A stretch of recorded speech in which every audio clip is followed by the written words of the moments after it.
Hello and welcome. I'm Michelle with Phoenix Flow Art. So, I want you to know I'm so thankful for all your support. I finally reached one of my achievements was to get 1,000 subscribers, and I could not have done it without your support, you sharing these videos. So, thank you. So, let's get to the video. So today's video, I'll be doing a Dutch pour on an 8x8 wood panel.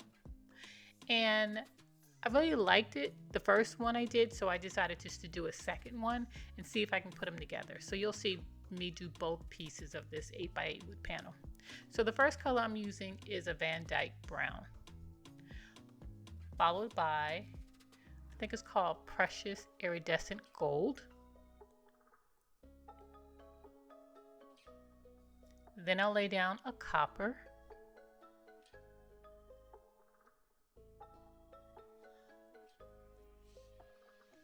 And I'll end with a light gold. All the colors will be listed in the description below. And these were leftover paints from last week's painting, actually, with the exception of the Van Dyke brown.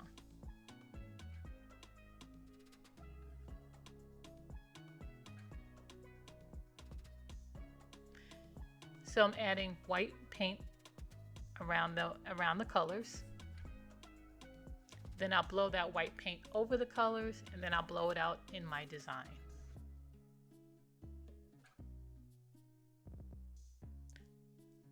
Phoenix Flow Art, creating is what we do.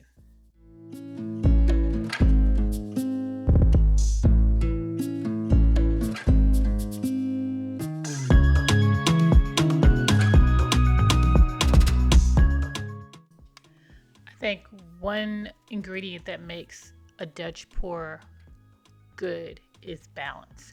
So make sure that you have good balance. You want balance in your composition. You want balance in your negative space versus painted space, or colors versus your background, which might be white or black or some other color. So you're always looking for balance whenever you're doing a Dutch pour.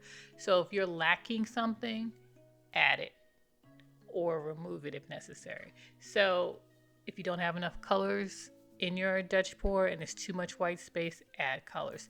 If you have too many colors and it's chaotic, remove some, scrape it off, add more negative space, because I think that's very important whenever you're doing a Dutch pour. It's really about the balance.